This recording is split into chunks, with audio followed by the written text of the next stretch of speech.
بسم اللہ الرحمن الرحیم. جائیں گے سو نکل گئے. غوث اعظم کے بغداد پہ کئی دفعہ بم گرے. مولا علی شیر خدا کا شہر نجف کئی دفعہ بم کی نظر ہوا. امام علی مقام کے کربلا میں اب تک کئی دفعہ جنگیں ہو چکی، اس لیے کہ ہم نافرمانی کرتے ہیں، علاقے چھن جاتے ہیں. اور دوسری بات یہ کہ پھر ہمیں وہ طریقہ بھی نہیں آتا جس سے رب کو منایا جاتا ہے. آپ یقین کریں، مسلمان پہ ایک 5 وقت کی نماز ہے، وہ بھی بوجھ ہے. 2.5 گھنٹے کی تقریر اور 5 منٹ کی جماعت میں لوگ بھاگتے پھرتے ہیں. بڑا مشکل ہے. آج تک مسلمان ایک 5 وقتہ نماز پڑھنے کے لیے بہانے ڈھونڈ رہا ہے ابھی تک. تو وہ مسلمان کہاں سے آئیں گے جو رات کو رویا کرتے تھے، راتوں کو اٹھ کے روتے تھے تو سویرے اللہ کافر کے مقابلے میں اتنی مدد کرتا تھا کہ 10 مسلمان لاکھوں کو بھگا دیا کرتے تھے. اس لیے کہ مدد کس کی شامل ہوتی تھی؟ بول کے بتائیے، کون مدد کرتا تھا؟ کیونکہ دیکھیں نا، یہ ہمیں طریقہ بتایا نبی پاک نے.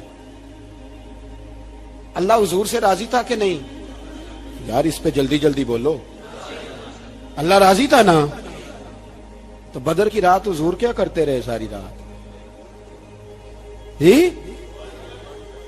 ساتھ نہیں تھا اللہ؟ وہ تو وہاں سے فرما رہا ہے غار ثور سے، ان اللہ معنا. محبوب کہہ دے کہ اللہ تیرے ساتھ ہے. وہاں سے محبوب کہہ رہے ہیں اللہ ہمارے ساتھ ہے. وہاں سے اللہ ساتھ تھا، پر ساری رات، بدر کی ساری رات. اور دعا کا رنگ کیا تھا؟ حضرت ابوبکر صدیق فرماتے ہیں حضور نے ہاتھ اٹھائے، اللہ یہ میرے 313 ہے، میں کل کمائی لے کے آ گیا. اے اللہ میری کل کمائی ہے، اگر یہ ہلاک ہو گئے تو قیامت تک کون تیری عبادت کرے گا؟ اے اللہ مدد فرما. اور حضور مناتے ہیں رب کو، کہتے ہیں یا اللہ تو نے وعدہ نہیں کیا تھا تو مدد کرے گا، یا اللہ تیرا وعدہ نہیں تھا تو کامیابی دے گا، یا اللہ تو نے ساری رات مناتے گزر گئی. ساری رات صبح کا اجالا چمکا تو حضرت ابوبکر فرماتے اتنا لمبا سجدہ کیا، حضور سجدے میں تھے، میں دیکھتے دیکھتے تھک گیا. میں سجدے کی حالت میں ہی حضور پر لیٹ گیا، لپٹ گیا. میں نے کہا محبوبہ سر اٹھائیں. وہ دیکھیں اللہ نے مدد نازل فرما بھی دی ہے. اٹھائیے سر. حضور نے اللہ کو منایا. نبی پاک منایا کرتے تھے. ہم اب سجدوں میں بھی نہیں جاتے. اتنی سو گئی امت سجدوں، تقریروں سے انقلاب لانا چاہتے ہیں. ہم خالی نعروں سے انقلاب برپا کرنا چاہتے ہیں. لوگ جب روتے تھے، بوڑھے لوگ سجدوں میں، اور عالم فاضل صوفی کی تو کیا بات ہے نا، وہ تو اللہ کے نمائندے ہیں کہ جس کے صرف سفید بال ہو جائیں. میرے نبی پاک علیہ السلام نے فرمایا رب تو ان کی بڑی عزت کرتا ہے، ان کی بڑی. اور میرے نبی پاک نے فرمایا گناہگار مومن بھی جب دعا کے لیے ہاتھ اٹھاتا ہے تو اللہ فرماتا ہے فرشتوں اسے خالی نہ لوٹانا، مجھے شرم آتی ہے اسے خالی. پر تو اٹھاتا ہی نہیں، تو اسے مناتا ہی نہیں، تو کبھی لپٹا ہی نہیں، تو نے کبھی کہا ہی نہیں کہ یا اللہ آ میں تجھے لے جاؤں. حضرت سعد بن ابی وقاص کے پاس قادسیہ کی جنگ ہو رہی تھی، کافر بلا رہا تھا آؤ اگر کوئی ہے تو آؤ مقابلے میں. حضرت سعد بن ابی وقاص نے گھوڑے دوڑا دیے. دشت تو دشت ہیں، صحرا بھی نہ چھوڑے ہم نے، بحر ظلمات میں دوڑا دیے گھوڑے ہم نے. حضرت سعد بن ابی وقاص نے گھوڑے دوڑائے، آگے دریا آ گیا، کوئی پل نہیں، کوئی شے نہیں. اسلام کی عزت کا سوال ہے. حضرت سعد بن ابی وقاص نے ہاتھ اٹھائے اور کہا اے اللہ اگر تو موسیٰ کی نافرمان قوم کو رستہ دے سکتا ہے تو تو ہمارے دلوں کو جانتا ہے، ہم تو اپنے رسول کے فرما بردار غلام ہیں. آنا مہربانی کر کی اگر تو نے دل مسلم کی دل جوئی نہیں تو ہمیں تانا دیں گے بت کے مسلم کا خدا کوئی نہیں. کہا اے اللہ مہربانی فرما اگر تو حضرت وَإِذْ فَرَقْنَا بِكُمُ الْبَحْرَ فَأَنْجَيْنَاكُمْ وَأَغْرَقْنَا آلَ فِرْعَوْنَ، اگر تو حضرت موسیٰ کی قوم کے لیے دریا پھاڑ سکتا ہے تو ہم تو نبی پاک کے غلام ہیں. صحابہ کہتے ہیں جناب سعد نے دعا مانگی تو دریا نے رستہ عطا فرما دیا. یار تو دعا بھی نہیں مانگتا. حضور نے فرمایا دعا صلاح المومن، دعا مومن کا ہتھیار ہے، تو نے یہ بھی چھوڑ دیا ہے. اب تو باتیں کر کے، تبصرے کر کے، ٹی وی دیکھ کے، اپنی رائے قائم کر کے، کمنٹس کر کے سو جاتا ہے، یہ بھی سوتا خشک ہو گیا. تو دعا تک نہیں مانگتا. فرماتے ہیں دعا مانگی تو دریا نے رستہ دیا، اور جب اس کنارے نکلے تو حضرت سعد کہنے لگے کسی کی کوئی شے تو نہیں رہ گئی دریا میں، کوئی چیز تو نہیں رہ گئی؟ ایک صحابی کہنے لگے پیالہ رہ گیا ہے، تو حضرت سعد فرمانے لگے او دریا ہمارا پیالہ واپس نہیں کر دیتا؟ تو کہتے ہیں کہ لہر آئی تو پیالہ بھی باہر پھینک گئی۔ او بھائی ہم اسی رسول کا کلمہ پڑھتے ہیں جن کا حضرت سعد بن ابی وقاص نے کلمہ پڑھا تھا، اور کسی جگہ میرے نبی پاک نے نہیں فرمایا اللہ صحابی کی سنے گا بعد میں آنے والوں کی نہیں سنے گا، کسی جگہ نہیں کہا۔ پر تو کشکولے دعا بھی نہیں اٹھاتا، مصیبت میں بھی اب یاد خدا ہم کو نہیں آتی، دعا منہ سے نہ نکلی جیبوں سے عرضیاں نکلی، تو یہ کام بھی نہیں کرتا۔ میرا دل کرتا تھا چلو اور کچھ نہ ہو مسجدوں میں اجتماعی دعا ہی ہو جائے، پر اس طرح بھی توجہ نہیں، وہاں بھی کہتے ہیں مولوی صاحب جلدی کرو گھر جانا ہے، اتنی لمبی دعا، اور کمنٹس کر رہے ہیں لوگ، کہتے ہیں آپ اپنے گھر کی سوچیں۔ میرے بھائی دعا، صلاح الدین ایوبی فلسطین کی جنگ لڑ رہے تھے، خبر آئی کہ عیسائیوں کا ایک بحری بیڑا، بحری جہاز اسلحہ لے کے آ رہا ہے، نیزے ہیں، تلواریں ہیں، تیر ہیں۔ صلاح الدین ایک بزرگ تھے، ان سے ملے تو کہنے لگے بابا جی آپ بھی دعا کرو۔ میں بھی دعا کرتا ہوں، مسلمانوں کے پاس پہلے اسلحہ نہیں، عیسائیوں نے اور منگا لیا ہے، کہیں ایسا نہ ہو مسلمانوں کے خلاف اتنا اسلحہ استعمال ہو۔ یہ بات کہی، بابا جی کو دعا کا کہا، خود مسجد اقصی میں ساری رات روتے رہے۔ صلاح الدین ساری رات، ہمارا حکمران جسے ربنا آتنا فی الدنیا پوری نہیں پڑھنی آتی، اور اب تو ایسے پیر آ گئے ہیں میدان میں جو سورہ فاتحہ سیدھی نہیں سنا سکتے الا ماشاءاللہ۔ ساری رات صلاح الدین ایوبی روتے رہے۔ وہ بزرگ کہتے ہیں میں بھی کونے میں تھا، پر جس درد سے اس نے دعا مانگی میں نہیں مانگ سکا۔ سویرے خبر آئی کہ دشمن کا وہ بحری بیڑا جو اسلحہ لے کے آ رہا تھا دریا میں غرق ہو گیا ہے۔ صبح خبر آئی تو وہ شخص ایک آگے بابا جی سے کہنے لگا بابا جی وہ بحری بیڑا دریا میں غرق ہو گیا، تو بابا جی رو پڑے، کہنے لگے دریا میں غرق نہیں ہوا، صلاح الدین ایوبی کی آنسوؤں میں غرق ہو گیا ہے، اس کے آنسوؤں میں غرق ہو گیا ہے، اس نے رب سے دعا ہی ایسی مانگی اس کے آنسوؤں میں۔ تو دعا بھی نہیں مانگتا میرے بھائی مسلمانوں کے لیے، تو دعا بھی نہیں مانگتا۔ امام حسین میدان کربلا میں تھے، ایک راوی کہتا ہے 3 دن پانی بند رہا ہے، روٹی بند رہی ہے، پر قرآن پاک کی تلاوت 1 منٹ کے لیے بھی بند نہیں ہوئی، دعا اور التجا 1 منٹ کے لیے بھی بند۔ حسین کے خیمے سے یہ آواز بار بار آتی رہی، یا اللہ استقامت بھی دے اور صبر بھی عطا فرما۔ دعا کا رستہ بند، تلاوت بند نہیں ہوئی، اللہ کی بارگاہ میں سجدے بند نہیں ہوئے، تو چھوڑ گیا ہے، تو دعا تک نہیں مانگتا۔ دعا تو انقلاب برپا کر دیتی ہے، دعا تو حالات بدل دیتی ہے، دعا تو تبدیلی لے آتی ہے۔ کوئی بیٹھا ہوا مجھے دور دعا دیتا ہے، بس دعا دیتا، فقط دعا دیتا ہے، کوئی بیٹھا ہوا مجھے دور دعا دیتا ہے، میں ڈوبتا ہوں پر سمندر اچھال دیتا ہے۔ وہ بھائی تو دعا بھی چھوڑ گیا۔ پہلی بات آپ کی خدمت میں یہ ہے کہ جاگیں، مسلمان بنے۔ دوسرا کچھ نہیں کر سکتے تو دعا تو کر سکتے ہیں نا، دعا کا رستہ اپنائیں۔ اور پھر میرے نبی پاک علیہ السلام نے 2 باتیں فرمائی، کان کھول کے سن لینا، 2 باتیں۔ حضور نے فرمایا ایک وقت آئے گا کہ میری امت کے خلاف کافر ایک دوسرے کو آوازیں دیں گے آؤ مسلمانوں کو ماریں، آؤ مسلمانوں۔ تو صحابہ نے کہا یا رسول اللہ کیوں، ہم تھوڑے ہو جائیں گے؟ فرمایا نہیں تم بہت زیادہ ہوں گے۔ 56 اسلامی ملک ہیں دنیا میں، کتنے بول کے بتانا ہے؟ اتنا سا برما ہے، کسی غیر مسلم کا کتا مر جائے تو یہ چیخ پڑتے ہیں، اور یہاں کہتی ہے اقوام متحدہ کہ جی وہ ہمیں داخل نہیں ہونے دے رہے، تو بند کرو پھر سلامتی کونسل، تحلیل کر دو، اقوام متحدہ ختم کرو۔ اگر تمہاری کو سنتا نہیں تو بنائی کیا ہے؟ صرف مسلمانوں کو پریشرائز کرنے کے لیے۔ اور ہمارے مسلمان بھیک مانگتے پھرتے ہیں، کہتا ہے کہا ہے ہم نے اقوام متحدہ سے، اب تم اپنے لیے کافر سے بھیک مانگو گے، کافر سے بھیک مانگو گے؟ میرے عزیز نبی پاک علیہ الصلوۃ والسلام نے فرمایا کافر ایک دوسرے کو بلائیں گے مسلمانوں کو مارے۔ یا رسول اللہ ہم تھوڑے ہوں گے، فرمایا بہت زیادہ ہوں گے۔ تو حضور کیا ہوگا؟ فرمایا تمہیں واہن ہو جائے گا۔ یا رسول اللہ وہ کیا ہے؟ فرمایا دنیا سے پیار ہو جائے گا، مرنے کو دل نہیں کرے گا، دنیا سے اور مرنے کو۔ اس وقت سمجھ لینا کافر تم پہ حاوی ہے. میں اپنا اندازہ کروں، آپ اپنا کریں. مجھے دولت سے کتنا پیار ہے اور آپ کو کتنا پیار ہے. جھاگ کے سنیں یہ لفظ رسول پاک کے صلی اللہ علیہ. حضور نے فرمایا جب تجھے دنیا سے پیار ہو جائے، دولت سے پیار ہو جائے، اقتدار سے پیار ہو جائے، اور جب تجھے موت بری لگنے لگے، تیرا مرنے کو دل نہ کرے، پھر کافر تیرے اوپر چڑھ آئے گا. آج دولت ہی تو رہ گئی ہے، باقی بچا کیا ہے؟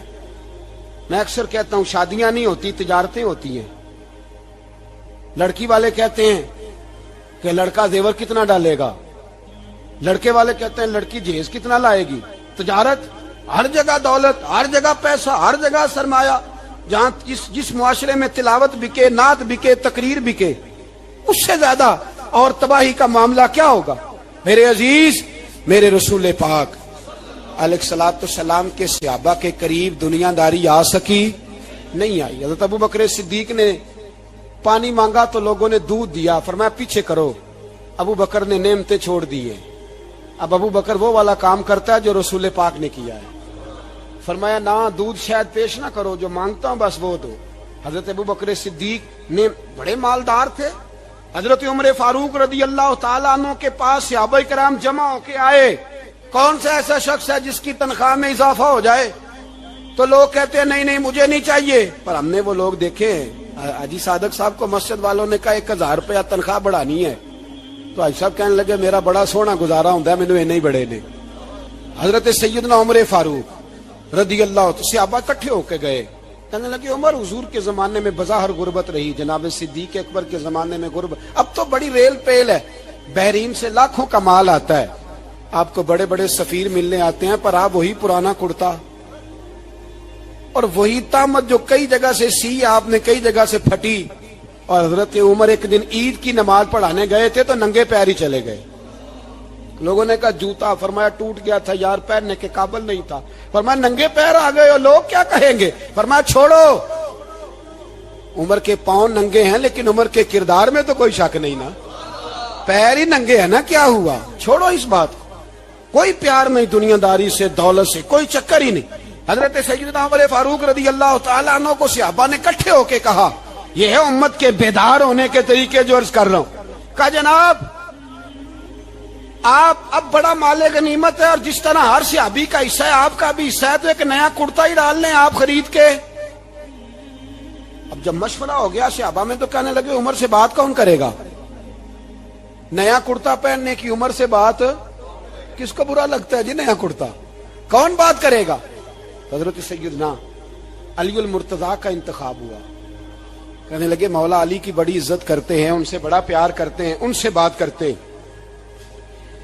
تو حضرت علی کو بلایا گیا، عرض کی حضور مہربانی فرمائیں. حضرت عمر سے کہے نئے کرتے کے لیے، آپ فرمانے لگے عمر میری بڑی قدر کرتا ہے، بڑی بات سنتا ہے، پر یہ والا کام نہیں میں عمر سے کہہ سکتا. ہوئے آئے پردے کے پیچھے حضرت عائشہ کے پاس گھٹنوں کے بل، اماں جی دیر تو نہیں کر آیا میں آنے میں؟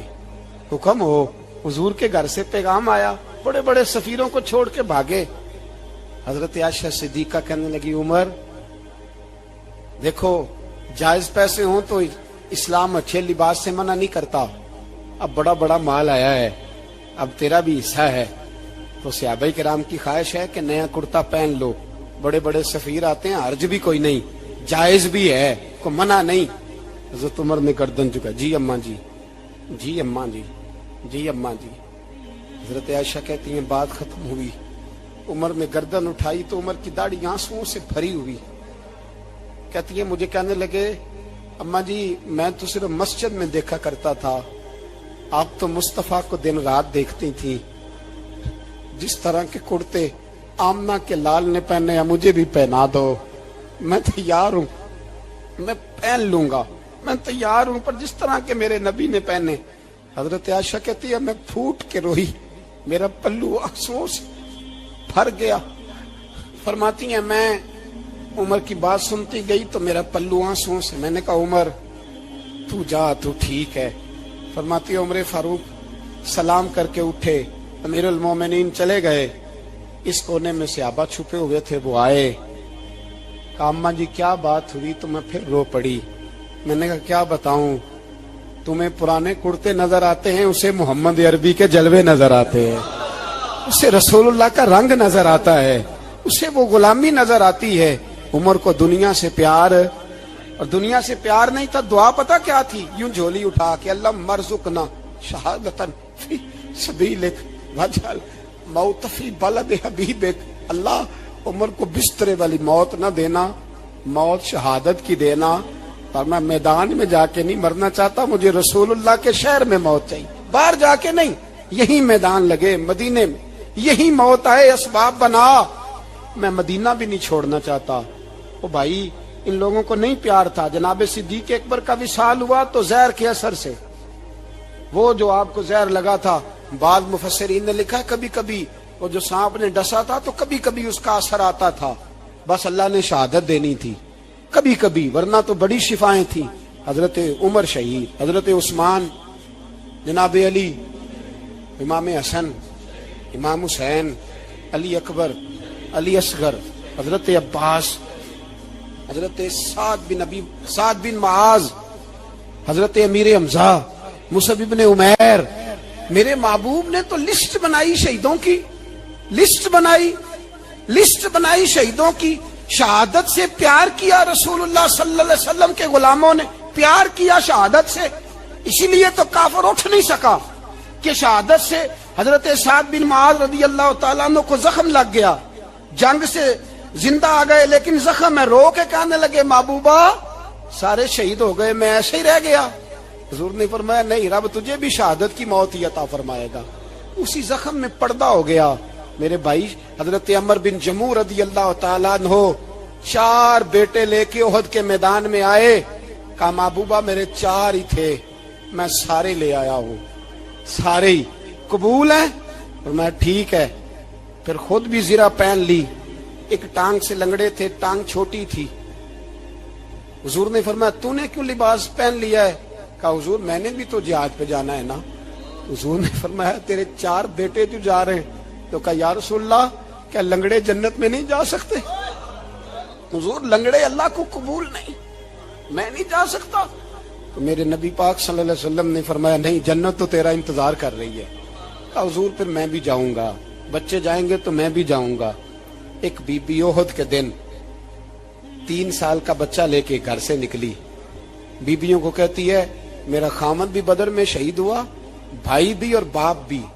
آج حضور نے پھر بلایا ہے. دل کرتا تھا کوئی جوان بیٹا ہوتا تو میں پیش کرتی، پر اب میرے پاس یہ 3 سال کا ہی ہے. بچہ لیا مدینے میں مسجد نبوی میں. حضرت بلال سے کہنے لگی 2 منٹ حضور کا دیدار چاہیے. نبی پاک آئے. کیسے آئی ہو؟ کہنے لگی محبوبہ میں شہید کی بیٹی، شہید کی بہن، شہید کی بیوہ ہوں. میرے پاس اب جوان تو کوئی نہیں، یہ 3 سال کا ہی ہے. حضور نے مسکرا کے فرمایا یہ کرے گا کیا کرے گا؟ کہنے لگی حضور سنا ہے اسلحہ تھوڑا ہے، ڈھال کی ضرورت ہے. لوہے کی ڈھال ہوتی تھی، جب تلوار آتی تھی تو آگے کی جاتی تھی. کہا محبوبہ میرا شہید کی اماں بننے کو بڑا دل کرتا ہے، یہ میرا 3 سال کا لے جاؤ، جب تیر آپ کی طرف آیا تو میرا بیٹا آگے کر دینا، یہ ڈھال کا کام تو دے گا نا. ہنستے ہوئے محبوب کی آنکھوں میں آنسو آئے. بچے کو پکڑ کے سینے سے لگایا، ماتھا چوما، فرمایا جا تیرے ساتھ وعدہ ہے قیامت کے دن تجھے شہید کی اماں کہہ کے ہی پکارا جائے گا. وعدہ ہے تیرے ساتھ تجھے شہید کی. میرے بھائی مرنے کو دل ہی نہیں مسلمان. میرے نبی پاک صلی اللہ علیہ وسلم نے فرمایا جس کے دل میں کبھی شہادت کی آرزو پیدا نہیں ہوئی اس کے سینے میں دھڑکنے والا دل مومن کا ہے ہی نہیں، وہ تو منافق ہے. جو کبھی دین کے رستے میں شہید ہونے کو، میرے بھائیوں دین کو بڑی ضرورت ہے، بڑی ضرورت ہے، بڑی. اے خاصائے خاصان رسول وقت دعا ہے، امت پہ تیری آ کے عجب وقت پڑا ہے. وہ دین جو بڑی شان سے نکلا تھا وطن سے، پردیس میں وہ آج غریب الغربا ہے. فریاد ہے اے کشتی امت کے نگہباں، بیڑا یہ تباہی کے قریب آن لگا ہے.